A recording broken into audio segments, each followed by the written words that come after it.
The alarm bells screamed across Aurora 7 mining station like a wounded animal. Commander Jake Martinez ran down the metal hallway, his boots hitting the floor hard with each step. Red emergency lights flashed on and off, painting everything in blood-colored shadows. "Report!" Jake shouted into his radio as he reached the command center. "Pirates, sir," came the shaky voice of Communications Officer Pete Wilson. "3 ships. They hit us fast and hard, took what they wanted and left." Jake stared at the main screen showing the empty space where the pirate ships had been just minutes ago. The scanner showed debris floating in the darkness, pieces of mining equipment and cargo containers that had been blown apart during the attack. "Casualties?" Jake asked, though he already feared the answer. 17 injured, sir. No deaths. Thank God." Pete paused, then added with a trembling voice, "But they took people. Grabbed 12 of our civilians when they raided the residential section." Jake felt his stomach drop. Pirates taking supplies was bad enough, but taking people meant slavery, forced labor, or worse. He had seen what happened to human captives in the Outer Rim before. It was never good. "Get me the list of who they took," Jake ordered. Pete handed him a data pad. Jake read through the names, his face getting darker with each one. Miners, shopkeepers, a teacher, 2 children. Then he saw a name that made his blood freeze. Amy Collins, age 8. "Where is Danny Collins?" Jake asked quickly. "Is he on the list too?" "No, sir. Danny was out on patrol when it happened. His shift does not end for another hour." Jake closed his eyes and took a deep breath. This was very bad. Very, very bad. Danny Collins was not just any resident of Aurora 7. He was a retired Navy SEAL who had served 3 tours in the worst combat zones on Earth. The man had killed more enemies than most soldiers ever saw. After leaving the military, Danny had taken a quiet job as a security consultant, trying to live a peaceful life with his daughter after his wife died in a transport accident 2 years ago. The pirates had just made the biggest mistake of their lives. "Sir," Pete said nervously, "Danny's patrol ship is requesting permission to dock. He's back early." "Let him dock," Jake said. "And Pete, clear the docking bay. Make sure no one else is around when he gets the news." 20 minutes later, Danny Collins walked into the command center. He was a big man, over 6 feet tall, with broad shoulders and arms that showed years of hard training. His face was calm, but his eyes were sharp and always watching. Those eyes had seen too much war to ever be truly peaceful again. "Commander," Danny said with a nod, "I heard the alarms. What happened?" Jake had delivered bad news to families before, but never to someone like Danny Collins, never to someone who had the skills and connections to do something terrible about it. "Danny, we were hit by pirates. Kreck's syndicate ships based on the attack pattern. They took supplies and..." Jake paused. "They took civilians." Danny's face did not change, but something shifted in his eyes, something cold and dangerous. "Who did they take?" Danny asked. His voice was still calm, but Jake could hear the edge in it now. 12 people total, mostly miners and shop workers. Jake handed him the data pad. "Danny, I'm sorry. Amy was in the residential section when they hit." Danny looked down at the data pad. He read his daughter's name twice, then set the device down gently on the table. For a long moment, he said nothing. The only sound in the command center was the hum of computers and the distant noise of repair crews working on damaged sections of the station. "How long ago?" Danny asked. 43 minutes, Jake replied. "Direction? Heading toward the Vale Nebula. They have a 40-minute head start, but Danny, listen to me. I've already sent a message to Colonial Defense. They'll handle this through proper channels. We'll get Amy back." Danny looked up at Jake with those cold eyes. "Colonial Defense will file reports and send search teams. That will take weeks. By then, Amy could be sold to slave traders or worse." "Danny, you can't go after them alone. 3 ships, probably 50 or 60 pirates. It would be suicide." Danny pulled out his personal communicator and started typing a message. "I'm not going alone." "What are you doing?" "Calling in some friends." Danny finished his message and sent it. Within seconds, his communicator started beeping with replies. Message after message coming in fast. Jake watched in amazement as Danny's device kept beeping. How many friends are you calling? Enough. Danny pocketed the communicator and looked at Jake. I need to borrow a fast ship. Danny, be reasonable. Even if you have help coming, the Krek Syndicate is not some small gang. They have a fortress in the Vale Nebula. Hundreds of pirates, heavy weapons, shield generators. It's a death trap. Danny walked toward the door, then stopped and looked back. Commander Amy is 8 years old. She likes to draw pictures of flowers, and she's afraid of the dark. Right. Now she's probably crying and calling for her daddy. Danny's voice got quieter, but somehow more frightening. Those pirates think they grabbed an easy target.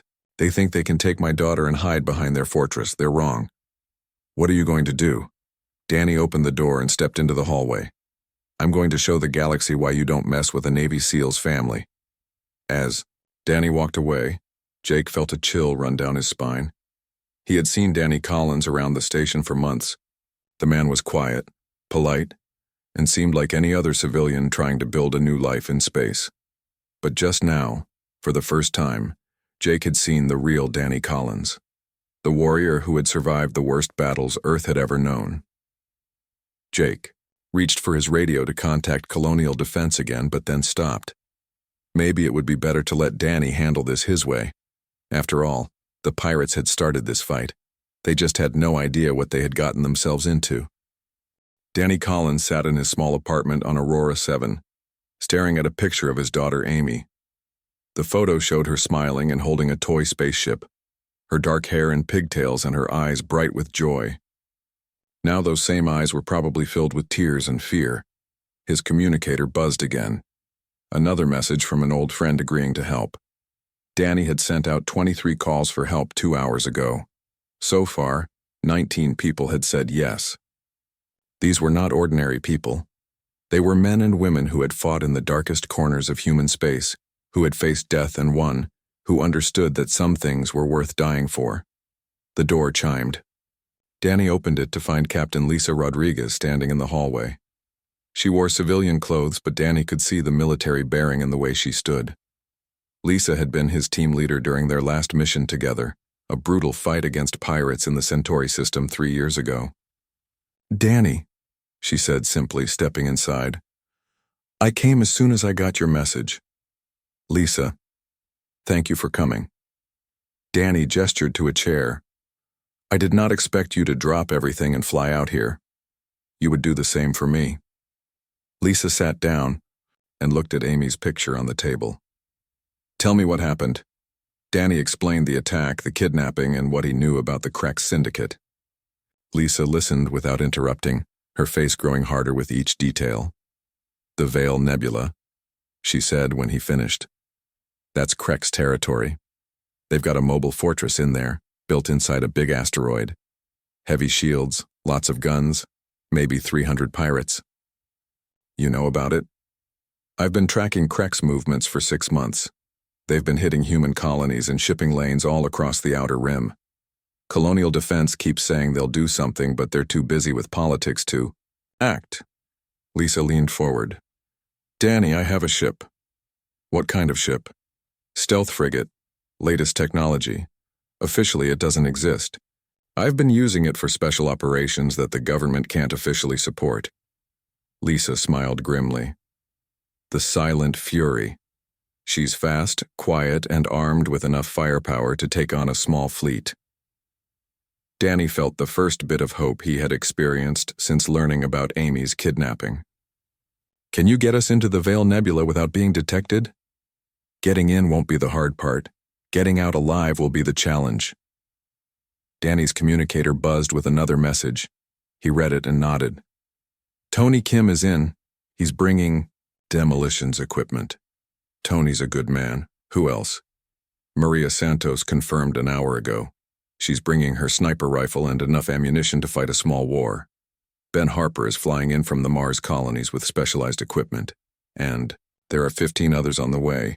Lisa raised an eyebrow. 20 people against 300 pirates, those are not good odds. We don't need good odds, we need the right people. Danny stood up and walked to the window. Outside, he could see the repair crews still working on damage from the pirate attack. Lisa, I've fought alongside every person I called. They're the best soldiers humanity has ever produced. If anyone can get Amy back, it's them. Meanwhile, 3,000 light-years away in the Vale Nebula, General Vorthak of the Krex Syndicate reviewed the reports from the Aurora 7 raid. The Krex were a warrior species, tall and lean with gray skin and 4 arms. They had been raiding and pillaging across the galaxy for over 200 years. Captain Zex, Vorthak called to his subordinate. This human mining station, how much did we take? Significant haul, General. Rare metals, processing equipment, and 12 human slaves. The humans barely fought back. Easy targets, as always. Vorthak nodded approvingly. Humans were new to this, part of the galaxy, having only started expanding beyond their home system 50 years ago. In that time, they had proven to be excellent victims. They built wealthy colonies with minimal defenses, and their military was spread too thin to protect everyone. Any unusual activity since the raid? Vorthak asked. Some increased communication, traffic in human space, but nothing significant. A few patrol ships have been moving around, but that's normal after an attack. The humans will file complaints with the colonial defense, who will send strongly worded messages that we will ignore. Zex laughed, showing rows of sharp teeth. By the time they organize any real response, we'll have sold the slaves and moved to a new sector. Vorthak was about to dismiss Zex when another officer approached. General, we're receiving reports from our contacts in the criminal networks. Several pirate groups in human space have gone silent in the last 6 hours. What do you mean gone silent? The Blood Moon Gang, the Red Star Corsairs, and the Iron Fist Syndicate all stopped responding to communications. Their last known positions were near human colonies. Vorthak frowned. 3 different pirate groups losing contact on the same day was unusual, but not unheard of. Sometimes pirates got careless and ran into military patrols or asteroid fields. Probably coincidence, he said. Continue monitoring. If more groups go silent, report to me immediately. Back on Aurora 7, Danny was checking his weapons when Commander Martinez entered his apartment. Danny, I just got word from Colonial Defense. They're sending a task force to investigate the Krex Syndicate, but it won't be ready for 3 weeks. 3 weeks? Danny looked up from cleaning his rifle. Amy doesn't have 3 weeks. I know. That's why I'm not going to report what you're planning until after you leave. Martinez set a datapad on the table. Those are the latest intelligence reports on Krex movements and the location of their fortress. Officially, you never saw them. Danny picked up the datapad and scrolled through the information. Detailed maps of the Vale Nebula, sensor readings of the asteroid fortress, patrol patterns, and weapon placements. Why are you helping me? Danny asked. Because I have a daughter too. She's 17 now, studying at the Colonial Academy. If someone took her, I would want someone like you going after them. Martinez headed for the door. Good hunting, Danny. Bring Amy home. An hour later, Lisa Rodriguez's ship Silent Fury docked at Aurora 7. It was a sleek vessel, painted black and built for stealth operations. Danny watched as his old teammates came aboard one by one. Tony Kim with his demolitions gear, Maria Santos with her sniper equipment, Ben Harper with electronic warfare systems, and 15 others, each one a veteran of humanity's worst conflicts. As the ship prepared to leave, Danny stood in the cargo bay and looked at his assembled team. These men and women had given up their comfortable lives to help him save his daughter. They knew the mission was dangerous, probably suicidal, but they came anyway. Thank you, Danny said simply. All of you. Let's go get Amy. The Silent Fury undocked from Aurora 7 and disappeared into the darkness of space, heading toward the Vale Nebula. Behind them, they left a mining station still repairing damage from a pirate attack. Ahead of them waited a fortress filled with enemies who had no idea what was coming their way. In the depths of space, a father's love was about to become the galaxy's nightmare. The Silent Fury moved through space like a shadow. Captain Lisa Rodriguez guided her ship through the twisted gas clouds and radiation storms that made up the Vale Nebula. The nebula was a perfect hiding place for pirates. Sensors barely worked. Communications were spotty, and the swirling colors hid even large ships from view. Danny Collins stood on the bridge, studying the scanner readings. 3 days had passed since they left Aurora 7. 3 days since his daughter Amy had been taken. Every hour that went by made his chest feel tighter, made the anger burn hotter in his stomach. "Contact ahead," announced Ben Harper from the sensor station. "Small ship, dead in space." Lisa moved the Silent Fury closer. Through the view screen, they could see a battered cargo vessel drifting among the gas clouds. Its hull was torn open by weapon fire, and debris floated around it like metal. "Snow? That's the merchant ship Lucky Strike," Tony Kim said, reading from his datapad. "Went missing 2 weeks ago near the Proxima trade route." "Crek's work," Maria Santos observed. "They like to leave the ships as warnings to other traders." Danny walked closer to the view screen. "Any survivors?" "Negative," Ben reported.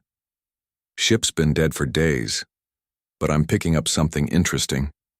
There are 3 more wrecks within scanner range, all human ships." Lisa nodded grimly. "We're getting close to their territory. Everyone suit up and check your gear. From here on, we assume we're being watched." The team moved through the ship, preparing for combat. Danny put on his tactical armor and checked his weapons. The rifle was an older model, but he knew every bolt and spring in it. His sidearm was the same pistol he had carried through 3 tours of duty. Both weapons had saved his life more times than he could count. "Danny," Lisa called from the bridge, "you need to see this." Danny returned to find Lisa pointing at a massive shape on the long-range sensors. It looked like an asteroid, but the readings showed metal structures built into the rock. "The Crek's fortress," Lisa explained. "It's bigger than our intelligence report said, at least 5 kilometers long, maybe 2 kilometers wide. I'm reading heavy shield generators, weapon platforms, and docking bays for at least 50 ships." "How many people do you think are on that thing?" Tony asked. "Maybe 1,000, could be more." Lisa studied the sensor data. "The good news is that most of their ships are out on raids. I only see about 20 vessels docked." "And the bad news?" Danny asked. "The bad news is that Thing has enough firepower to destroy a small fleet. If they detect us, we're dead." Ben looked up from his console. "I've got something else. I'm picking up human life signs inside the fortress, at least 30 people, maybe more." Danny felt his heart jump. "Can you tell if Amy is among them?" "Not from this distance, but there are definitely humans alive in there." The Silent Fury continued, deeper into the nebula, using the gas clouds for cover. They passed more wrecked ships, all of them human vessels that had been unlucky enough to encounter Crek's raiders. Danny counted 12 different wrecks before he stopped looking. "Movement," Maria announced from her position at the tactical station. 2 patrol ships heading our way." Lisa immediately cut power to the engines and let the ship drift. The Silent Fury was designed for stealth operations, but staying hidden required careful flying and a lot of luck. The Crek's patrol ships were ugly things, all angles and spikes with too many weapons mounted on the hull. They moved through the gas clouds like hunting sharks, their sensors sweeping back and forth. "They're searching for something," Ben whispered. "Maybe they detected our entry into the nebula. Or maybe they're just being careful," Tony replied. "Pirates don't usually live long unless they watch their backs." The patrol ships came within a few hundred meters of the Silent Fury before turning away. Danny held his breath until they disappeared into the swirling colors of the nebula. "That was close," Lisa said, powering up the engines again. 2 hours later, they reached the perfect observation position. The Silent Fury hid behind a chunk of rock while the team studied the Crek's fortress through high-powered telescopes and sensors. The fortress was a nightmare of metal and stone. Weapon platforms covered every surface, and shield generators created a shimmering barrier around the entire structure. Smaller ships moved in and out of the docking bays like insects around a hive. "There," Maria said, pointing to a section of the fortress. "Detention center. Those barred windows, the extra security barriers. That's where they keep prisoners." Danny looked through the telescope and saw the section Maria was talking about. It was built into the side of the asteroid with heavy blast doors and guard towers. If Amy was alive, she would be in there. "How do we get inside?" Tony asked. "The main docking bay is too well guarded. Lisa observed. But there's a maintenance port on the far side, smaller, less security, still heavily defended, Ben pointed out. And once we're inside, we'll have to fight our way through the entire fortress to reach the detention center. Danny studied the fortress for a long time, memorizing every detail. We don't fight our way through, we go around. What do you mean? The fortress is built inside an asteroid. That means there are natural caves and tunnels that the Kreks haven't mapped or secured. We find another way in. Maria nodded slowly. Like the caves in Afghanistan. Remember that mission where we had to infiltrate the terrorist compound? Exactly, but first we need better intelligence. We need to know exactly where Amy is being held. Over the next 6 hours, the team took turns watching the fortress through telescopes and sensors. They mapped guard rotations, identified weapon positions, and tracked ship movements. Slowly, a picture emerged of the Kreks operation. They're not just pirates, Ben realized. They're running a slave trading operation. I've seen at least 5 different species being moved in and out of the detention center. Humans, too, Maria added grimly. I counted 8 people being transferred. From a cargo ship to the prison section 2 hours ago. Danny felt his anger growing stronger. The Kreks were not just holding his daughter prisoner. They were running a business that destroyed lives across the galaxy. Amy was just one more product to them, one more item to be sold to the highest bidder. There's something else, Lisa said quietly. I've been monitoring their communications. They're planning to move the human prisoners tomorrow. A buyer is coming to inspect the merchandise. Where are they moving them? Danny asked. Deeper into Krek space. Once they leave this fortress, we'll never find them. Danny looked at his team, 20 of the best soldiers humanity had ever produced, armed with the latest weapons and backed by years of combat experience, against a fortress full of pirates who thought humans were weak and helpless. We go tonight, Danny decided. Amy has been scared and alone for too long. Time to bring her home. The team began final preparations for the assault. They checked weapons, reviewed the plan, and prepared for what might be their last mission together. As the artificial night cycle began in the nebula, the silent fury moved closer to the Kreks fortress. In the detention center, 8-year-old Amy Collins sat in a cold metal cell, crying quietly and wishing her daddy would come save her. She had no way of knowing that her father was less than a kilometer away, preparing to tear apart an entire pirate organization to get her back. The hunt was about to become a war. The attack began at 300 hours when most of the Kreks pirates would be sleeping. Danny Collins and his team moved through space in small assault pods, each one painted black and designed to avoid detection. The silent fury stayed hidden behind the asteroid chunk, ready to provide support when needed. Danny's pod touched down on the surface of the Kreks fortress without making a sound. Through his helmet he could see the twisted metal and rock that made up the pirate stronghold. The artificial gravity was weak here, making movement easier but also more dangerous. Team Alpha in position, Danny whispered into his radio. He was with Tony Kim and 2 other demolitions experts near the main power generator. Team Beta ready, came Maria Santos's voice. She had positioned herself and 3 snipers on a high point overlooking the fortress's main corridors. Team Gamma, standing by, reported Ben Harper. His electronic warfare team was preparing to take control of the fortress's computer systems. Danny checked his watch. In exactly 60 seconds, they would begin the most dangerous rescue mission any of them had ever attempted. Remember, Danny said quietly to his teams, we're not here to fight a war. We're here to get Amy and the other prisoners out alive. Hit hard, move fast, and don't give them time to organize. 60 seconds passed. Danny placed the explosive charge on the power generator and stepped back. All teams, execute in 3, 2, 1, mark. The explosion tore through the generator, like thunder. Emergency lights flickered on throughout the fortress as the main power died. At the same moment, Ben Harper's team activated jamming devices that blocked all Kreks communications. The pirates were now blind, deaf, and confused.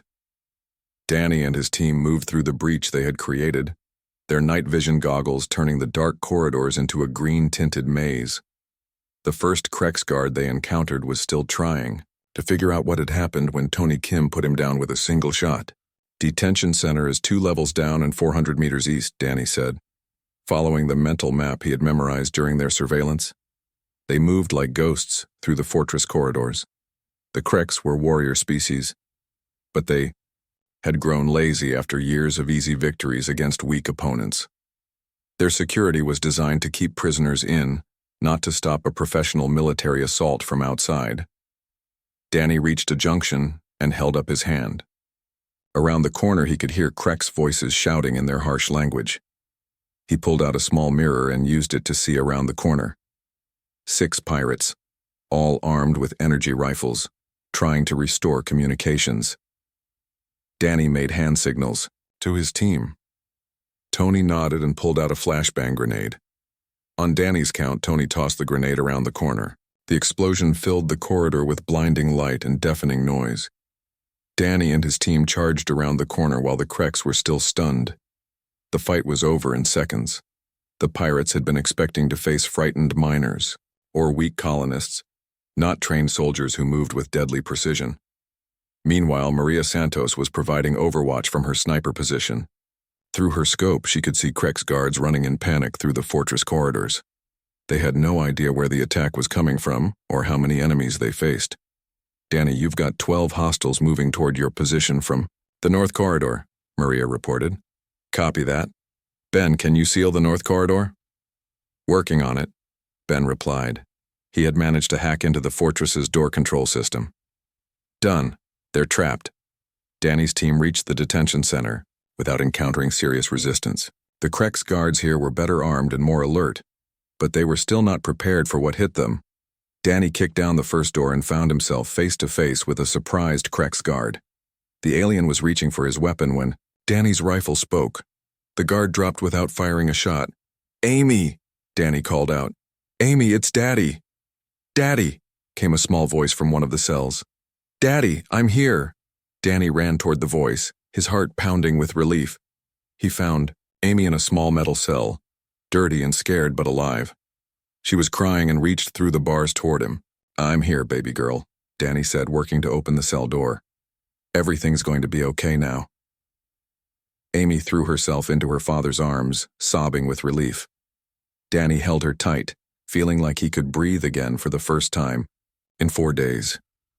There are other people here, Daddy, Amy said through her tears. The bad aliens took lots of people. Danny looked around and saw that Amy was right. The detention center held over 30 human prisoners, including children, elderly people, and families who had been torn apart by Kreks raids. Tony, start opening the other cells, Danny ordered. We're taking everyone home. While his team freed the prisoners, Danny heard footsteps in the corridor outside. Heavy boots, lots of them moving with military precision. The Kreks were finally organizing a proper response. General Vorthak himself led the counterattack force. The Kreks commander had been awakened by the explosions and was furious that someone had dared to attack his fortress. He brought 50 of his best warriors, all armed with heavy weapons. Surround the detention center, Vorthak ordered. Kill the intruders and recapture the slaves. But when Vorthak's force reached the detention center, they found it empty except for dead guards. The prisoners were gone and so were their rescuers. How is this possible? Vorthak demanded. There are only a few access routes to this section. General, one of his lieutenants reported, we found blast holes in the outer wall. It looks like they used the old mining tunnels to escape. Vorthak stared at the blast holes in disbelief.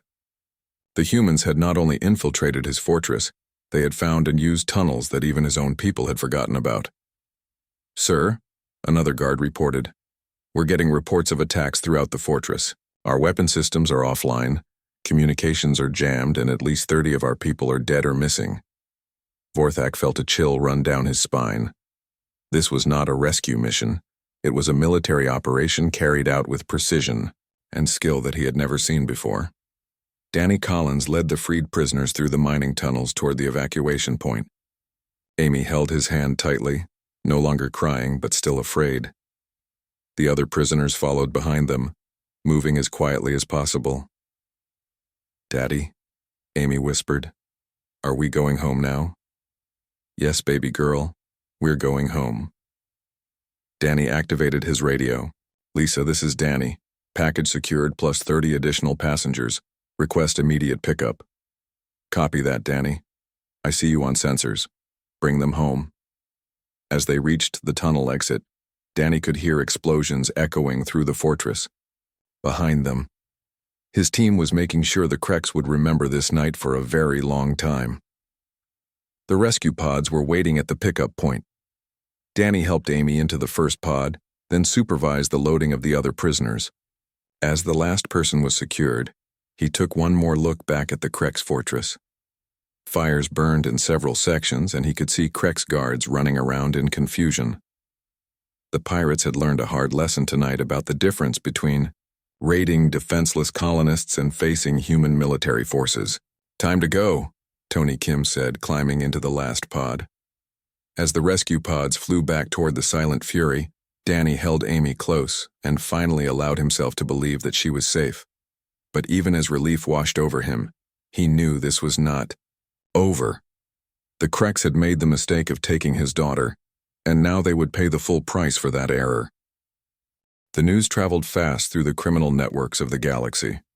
Within hours of the assault on the Kreks fortress, every pirate, smuggler, and slave trader in known space had heard the same impossible story. A small team of humans had infiltrated the most secure pirate stronghold in the galaxy, freed 30 prisoners, and escaped without losing a single person. General Vorthak stood in the ruins of his detention center, staring at the blast holes in the walls. His fortress, which had been considered unbreakable for over 50 years, had been torn apart by 20 humans in less than 4 hours. "How many did we lose?" he asked his lieutenant. 43 dead, 67 wounded, and the entire detention center destroyed. The power grid will take weeks to repair, and our communications array is completely fried. Vorthak closed his eyes. In one night, humans had done more damage to his organization than the Galactic Council had managed in 20 years of complaints and warnings. "Sir," another officer approached nervously. "We're receiving reports from our network contacts. The Blood Moon gang has been completely wiped out. Every ship destroyed, every base eliminated. Same with the Red Star Corsairs and the Iron Fist Syndicate." "What do you mean, wiped out?" "I mean they no longer exist, sir. The humans found every single one of their hideouts and destroyed them. No survivors, no trace of their operations left." Vorthak felt something he had not experienced in decades: fear. The humans had not just rescued their people and left. They had systematically hunted down and destroyed every criminal organization that had been targeting human colonies. Meanwhile, across the galaxy, other criminal leaders were receiving similar reports. The Scarlet Brotherhood, a pirate organization that had terrorized shipping lanes for 30 years, simply vanished overnight. Their fortress was found empty, their ships destroyed, their members scattered or dead. The Void Reapers, who specialized in kidnapping aliens for illegal fighting, rings, met the same fate. Human strike teams had appeared at all their bases simultaneously, moving with precision that suggested months of planning and intelligence gathering. Captain Zex, who had led the original raid on Aurora 7, tried to hide on a remote world in the Outer Rim.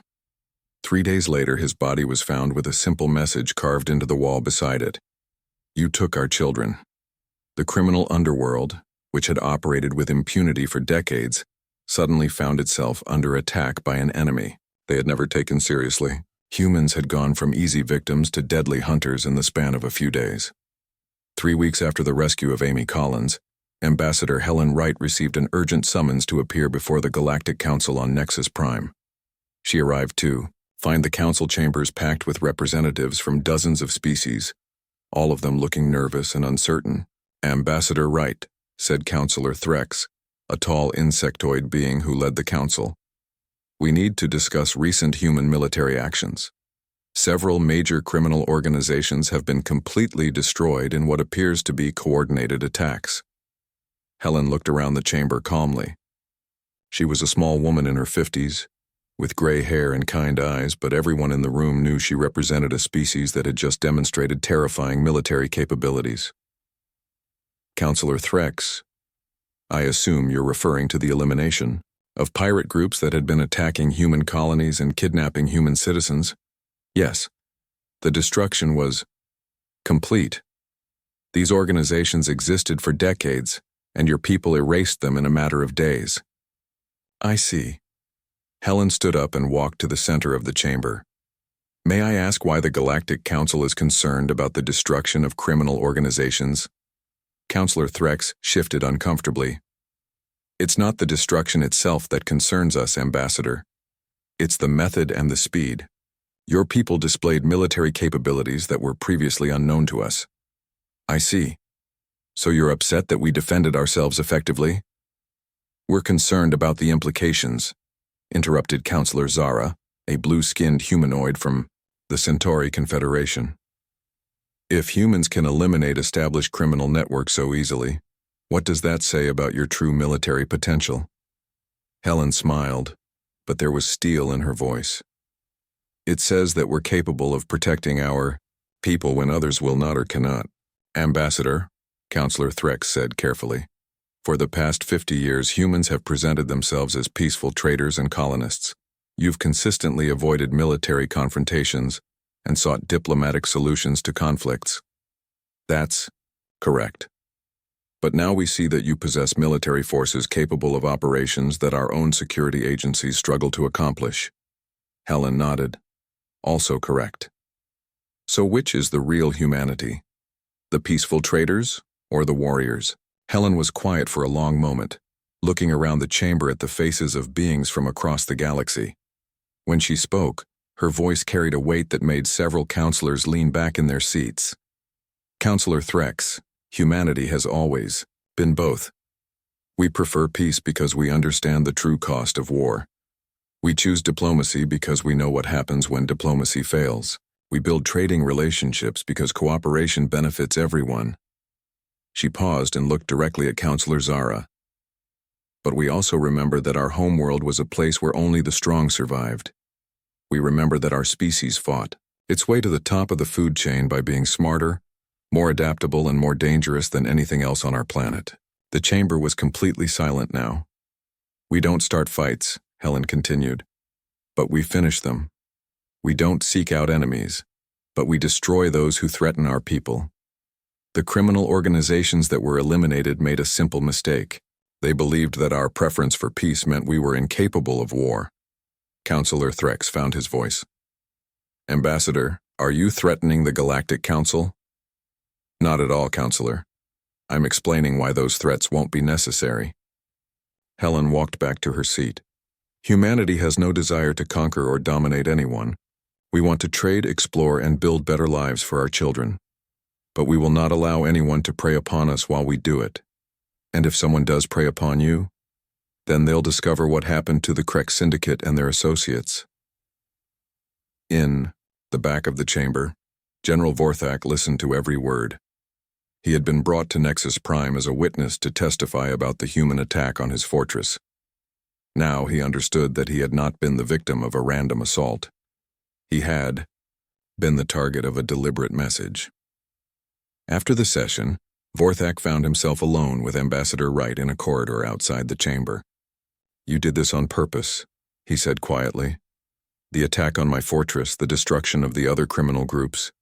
You wanted the galaxy to see what humans are capable of. Helen looked at the tall, gray-skinned alien who had once been one of the most feared pirates in known space. General, your people took a child from her father. Did you really think there would be no consequences? I had no idea the child's father was a warrior.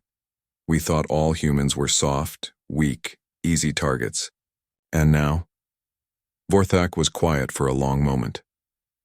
Now I tell everyone I meet that humans are the most dangerous species in the galaxy. Not because they're naturally violent, but because they're naturally protective. Touch their families, threaten their children, and they'll bring a hell you can't imagine. That's very wise of you, General. I have a question, Ambassador. How many more people like Danny Collins do you have? Helen's smile was not reassuring. General, Danny Collins was just one father who wanted his daughter back. He called on his friends for help and they came. Do you know how many human parents there are in the galaxy? Vorthak felt his blood turn cold. Millions. Exactly. and every single one of them would do what Danny Collins did if someone threatened their children. Every human colony has people with military training. Every human ship has crew members who served in combat units. Every human settlement has parents who will kill to protect their families. As Helen walked away, Vorthak realized that the galaxy had fundamentally changed. For 50 years, various species had seen humans as convenient victims, weak, scattered, and unable to defend themselves effectively. That illusion was now completely destroyed. Within days, reports began coming in from across the galaxy. Pirate attacks on human colonies dropped to almost zero. Slave traders started avoiding human shipping lanes entirely. Criminal organizations that had never even heard of humans began warning their members to stay away from human space. The Galactic Stock Exchange showed human trade goods increasing in value, as other species realized that doing business with humans was now much safer than trying to rob them. Several governments quietly began negotiating mutual defense treaties with human colonies. The message was clear and simple: humanity was no longer an easy target. The galaxy had learned that behind every human trader, colonist, and explorer stood a species that had conquered its own violent world and was prepared to unleash that same violence on anyone who threatened their people. Back on Aurora 7, Danny Collins tucked his daughter Amy into bed, reading her a story about brave knights and rescued princesses. Amy had nightmares sometimes about her time with the pirates, but she was getting better every day. Danny never knew that his rescue of Amy had changed the balance of power across the galaxy. He was just a father who had brought his daughter home safely. 6 months after the rescue of Amy Collins, the galaxy looked very different. The criminal networks that had terrorized space lanes for decades were gone, replaced by legitimate businesses and legal trade routes.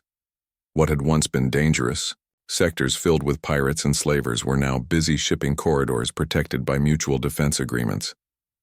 Danny Collins stood on the observation deck of Aurora 7, watching cargo ships arrive and depart from the mining station.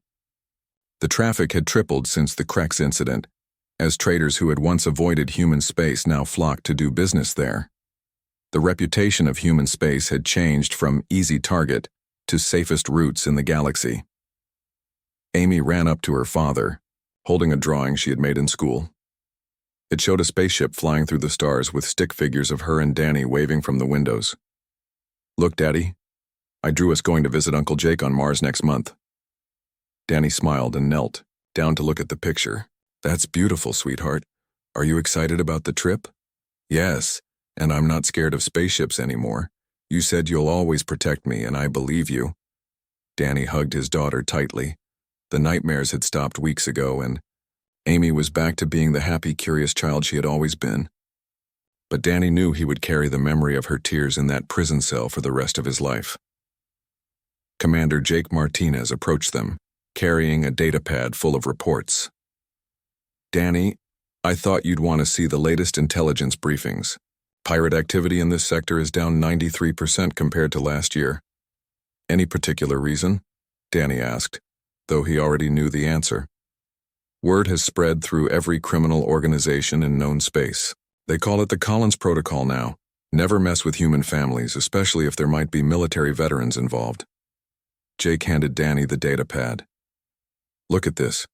The Galactic Criminals Database has a new entry.